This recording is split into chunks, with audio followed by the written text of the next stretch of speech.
Presley, the only child of Elvis Presley and Priscilla Presley, formerly married to Mike. You know all that. Her debut album, To Whom It May Concern, entered the Billboard album chart at number 5. About it, Rolling Stones gave it 3 stars and says Lisa Marie spills her guts and does her pappy proud. Rolling Stone said if she lives up to the potential shown here, the King of Rock's daughter has a chance at becoming her own rock queen. Have you always sung? Since I was 20, 21. But not for anyone, you know, just sort of to get myself through things. So why now? It took me a long time to have a real purpose in doing it. Use the record as an outlet, a vehicle, didn't really like attention on me for a long time. So this has been like, you know, me having to come to terms with the idea that that was going to happen. And being ready to fully dedicate myself took, you know, a long time. And to sort of develop as an artist and songwriter, not do it in front of everybody and sort of... You write your own songs? Yeah, I wrote the whole record. I mean, co-wrote, so... I've heard about half of it. It's terrific. You have a lot of talent. Thank you. Why, like when you were 14, you weren't singing? No, I always wanted to, since I was maybe 3, you know. But I never did it. What broke you out at 20? Oh, God. I think I just needed to start, I don't know, I just started to write to get myself through, you know, things, so... You were having tough periods in your life? Yeah, I think I was always having tough periods, but... And writing helped? Writing got me through, yeah, it was very cathartic, very therapeutic, so I did that. And then how finally did you make the breakthrough to say, I'm going to record and appear and concert and... I think it sort of happened all at a good period where I had just gone through my second divorce and it was kind of aimless, and David Foster came. We'd worked on something, and he basically said, you know, why don't you do this now? You should do it. You know, you can do this and you should. And I kind of came at a time where I was somewhat purposeless in my life, or aimless, not quite sure what to do at that point, and thought it was a great idea that I just sort of do the record, you know, put everything I had and felt and went through into that album. You had to know that with the last name, not only would this album be looked at and listened to, but pressure would occur. Right. How did you handle that? I had to park that, honestly, because if I'd been... Park it? Yeah, if I had been, you know, thinking about that, worrying about that, which I kind of had for a long time, I would have never done what was sort of innately in my heart, in my soul, so I had to stop being worried about that. It's too intimidating.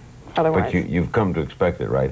Carrying that name all your life, you're going to expect attention no matter what you do. Yeah, which is why I didn't want attention, you know, because if you're born with it, you sort of want, well, you don't really want what you have easily, or it's that grass is always greener thing, so not to complain, but when you have it all the time, you don't necessarily ask for it. You're going to be asking for it if you put a record out, and you're going to be singing in front of people, you know. Is there a double meaning to the title, To Whom It May Concern? Probably, yeah. It's a bit on the sarcastic side of life. I think that I was just kind of like to the people that are actually going to be able to listen and park whatever. I mean, I figured I would be slammed coming out of the gate, you know. I thought the potential of that was so high. Coming celebrity kid trying to do a record, that whole thing, you're kind of cursed and blessed. But so I was kind of aiming at who's going to listen, To Whom It May Concern, sort of, yeah, double meaning, and the title track. Did you play it for your mother? She just recently got a copy of the whole thing. Just recently? Yeah, because I didn't get a box of CDs yet until like 3 weeks ago. Then I was out of town, and when I came back, I gave her one. Did she give you a critique? It was on Easter. I gave her one. She came over. Yeah, not yet. I haven't heard yet. I have to call her and find out. You'd bet she'd like it. I mean, you have self-confidence. You know you're good. I wouldn't. I'm really harsh on myself, so I could never, you know, say, yeah, I'm great, comfortably. But most artists I know that are worth anything don't usually tend to bask in their own. What's it like, Lisa Marie, to have both the pluses and the minuses of life, which is what you have? In other words, you can get a record made. Right. The average woman can't just go in and get an album done. You can get an album done. You can get famous people to work with you, famous musicians. You can get top arrangers. That's all a plus. Right. Then there's the minus side. What's that like? How do you balance that?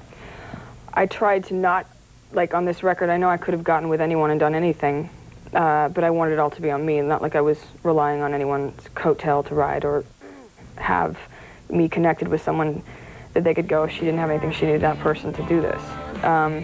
That's why I was intent on not collaborating too much.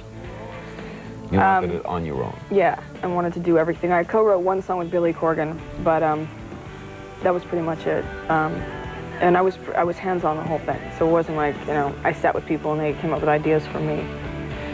So, you know, you're kind of on your own once you can get indoors, you can get you know, something done. And honestly, if I wanted to do a pop record or be a pop queen or a whatever, when I was a teenager, I could have easily, you know, asked to be hooked up with, you know, a certain songwriter, make me a pop star. It was never my intention. You could have had anything you want. Right.